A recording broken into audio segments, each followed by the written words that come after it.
Tim Napak Tilas akan mencoba menelusuri jejak situs tersebut. Simak liputannya hanya di channel Napak Tilas. Jangan lupa like, komen, share, dan subscribe.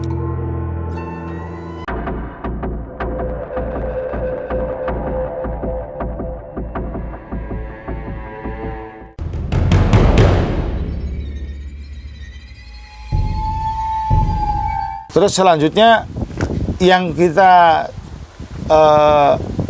tabir dalam persoalan ini adalah selama ini kitab Purwaka Carubanagari dianggap adalah kitab dongeng biasa yang selama ini tidak mempunyai bentuk dan nyata di mana caruban. Ada juga caruban itu di Jawa Tengah, ada juga di Jawa Timur. Kok bukan di Cirebon? Mana di Cirebonnya? Pertanyaan itu menjadi satu polemik besar, sehingga selayaknya seperti negeri dongeng bahwa Cirebon pernah menjadi negeri, bukan menjadi hanya keraton seperti sekarang ya. Kalau keraton pertama memang Pakungwati, sebelum ada Kesepuan, sebelum ada Kanoman, sebelum ada Keprabon dan Kecirebonan, itu ada keraton Pakungwati. Nah, akan tetapi setelah ada Keraton Pakungwati ada masa jeda. Di situ kurang lebih 150 tahun adalah masa keemasan, di mana Pangeran Charbon menjadi pemimpin besar Carubanagari yang mampu menguasai 3/4 isi dunia. Beliau adalah cucu dari Prabu Siliwangi, karena anak dari Pangeran Cakrabuana alias Walang Sungsang alias Haji Abdullah Iman Al-Johari alias juga santri dari Syekh Nurjati yaitu Somadullah. Nah, dan beliau juga adalah pemimpin Cirebon kedua setelah Ki Gendeng Alang-Alang, menjadi dari Ki Cirebon menjadi Mbah Ku Cirebon. Dilimpahkan kekuatannya kepada Pangeran Cakrabuana. Lalu kepada anak yang laki-laki ini beliau bergelar, karena menang dalam sayembara, beliau bergelar Mbah Ku Cirebon Girang, dan dia ditempatkan oleh ibunya bukan lagi di Kanoman atau di yang dulunya Kanoman, dulunya Witana, sekarang jadi Kanoman. Sekarang ditempatkan di Talun, tepatnya di Kecamatan Talun, Desa Cirebon Girang. Nah, di sana. Akan tetapi kita harus sabar ya, karena ini sudah waktunya sekian ratus tahun yang lalu. Kita harus sabar, bedah sedikit demi sedikit. Dan ini nanti banyak sumber lain yang menyebutkan, nanti dari narasumber yang lain. Nah, beliau menjadi Raja Carubanagari dengan kekuatan potensi besar, dengan daya dagang lebih kuat, sampai tingkat spesialisasi tinggi. Beliau lebih mencenderungkan bahwa Carubanagari menguasai 3/4 dunia dengan sistem pola spesialisasi. Dari mulai diciptakannya ahli kunir menjadi buyut kunir, ahli bawang menjadi buyut bawang, sampai hal-hal yang terkecil pun buyut genja. Nah, ketika buyut-buyut yang sampai mencapai tingkat spesialisasi itu, berarti pada zaman Carubanagari mereka rela namanya disebut nama bumbu masakan ya, seahli-ahlinya dia akhirnya disebut namanya seperti itu. Nah, contoh lagi misalkan buyut salaman, keahliannya adalah mengajarkan toreh tentang bersalaman, ada bersalaman, uluk salam. Jadi walaupun dia tahu tentang hal lain, dia tidak mau mengajarkan yang lain, hanya mengajarkan salam saja. Nah, dia tahu diri, dia ambil bagian, tidak mengambil bagian orang lain. Nah, itu ya yang membuat Carubanagari membuat kuat. Tidak ada campur tangan dari pihak satu ke pihak yang kedua, atau pihak lain mencampuri urusan orang lain. Dan mereka spesialisasi, betul-betul spesialisasi. Nah, terjadi pada waktu itu karena apa? Karena pepatah dari Rasulullah, ciptakan ahlinya, kalau tidak akan ada kehancuran. Nah, itulah yang menjadi momen dan kekuatan memimpin 3/4 dunia. Lalu setelah beliau punya anak, ya, menikah dengan Nyai Cempluk. Nama lainnya mohon maaf tidak saya sebutkan karena ada pakem yang khusus. Nah, nanti insya Allah yang menjelaskan mungkin dari hal-hal lain. Nah, beliau mempunyai 5 anak. Yang pertama yaitu Pangeran Jatmira alias Pangeran Abdullah Samsudin Makarimi yang menjadi Sultan Sepuh pertama, dilantik oleh Banten. Sebagai protektoratnya adalah Banten, yang melantik adalah Banten. Nah, jadi kesepuhan itu berdiri tahun 1588. Kemudian punya anak yang kedua bernama Pangeran Jatmiyah alias Pangeran Penggung. Nah, kemudian yang ketiga adalah Pangeran Akmaluddin, disebut Pangeran Sida Sempurna. Kemudian yang keempat yaitu disebut Pangeran Kamaluddin atau Pangeran Sabadesa. Pangeran Sabadesa ini bertempat tinggal di Warujaya, atau sekarang Warujaya, dulu Desa Waru. Nah, beliau berguru kepada Ki Danuarsa.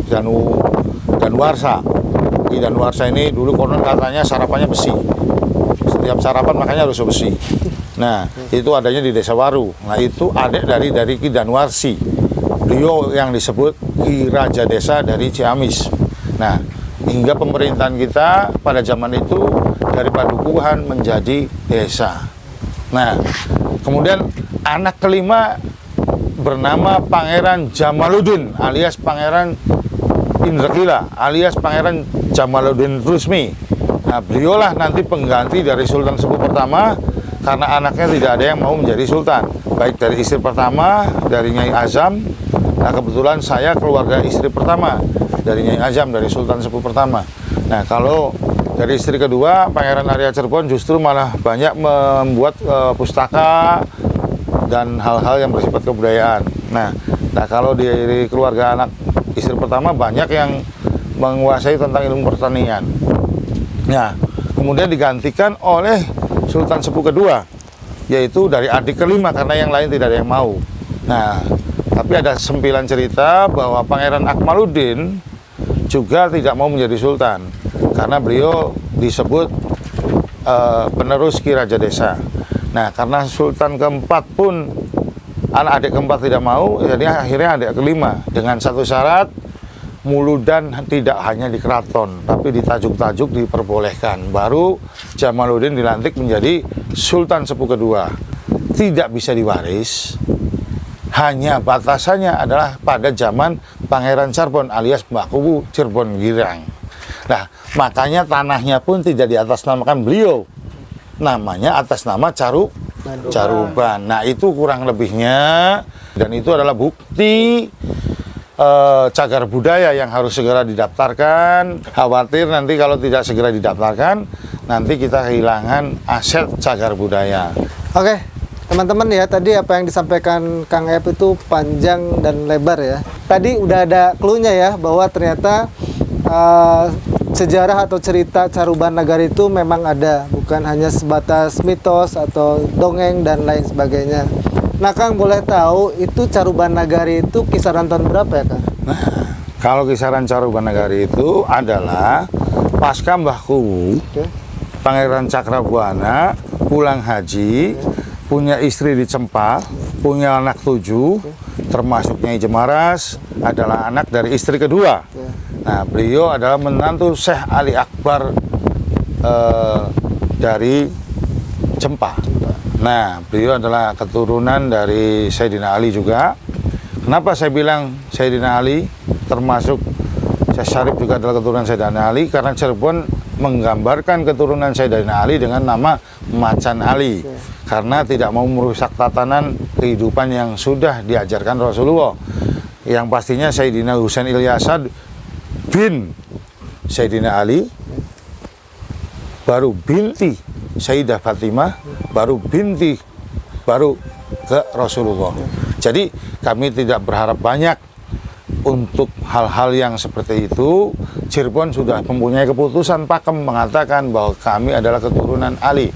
Maka ditampilkanlah bendera pada zaman Pakungwati atau Keraton Pancer pertama dari anak istri pertamanya Mbah Kuwu, Pangeran Cakrabuana. Beliau punya kemiripan. Nah, sahabat Ali itu adalah keponakan dari Rasulullah, juga menantu, juga menjadi khalifah. Begitupun dengan Syarif Hidayatullah, ya, eyang kami itu adalah beliau juga, maaf saya sebutkan eyang kami karena kami dari garis kakek adalah keturunan Pakungwati. Nah, kalau dari nenek dari kesepuhan. Nah, kemudian kalau misalkan ini Tanah Caruban ya, Tanah Caruban mempunyai perihal perlakuan yang berbeda. Kenapa? Pada masanya juga berbeda. Ini bukan kerajaan kecil. Ini bicaranya sudah sampai Madagaskar. Namanya bukan Nusantara tapi Nuswantara. Jadi sudah 3/4 dunia. Jadi bukan hanya untuk urusan kecil-kecil itu. Artinya ya sebuah keraton atau kesultanan. Nah, akan tetapi pada zaman keemasannya, ya, Sunan Gunung Jati memimpin menikahi Pakungwati menjadi sultan, menjadi raja, juga dia adalah keponakan. Dia juga menantu. Atau kita balik, Sunan Gunung Jati adalah menantu dari Pangeran Cakrabuana dan dia juga adalah keponakan dari Pangeran Cakrabuana karena anak dari adiknya Rara Santang atau Saripah Mudaim yang menikah dengan Sultan Hud. Nah, bin Sultan Al-Asgar Maulana Sultan Mesir. Nah, beliau ini adalah ia ponakan, ia menantu, ia juga raja seperti sahabat Ali. Jadi kami tidak merubah pakem dari kesultanan awal, itu hak keturunan dari keluarga Pakungwati. Nah, kemudian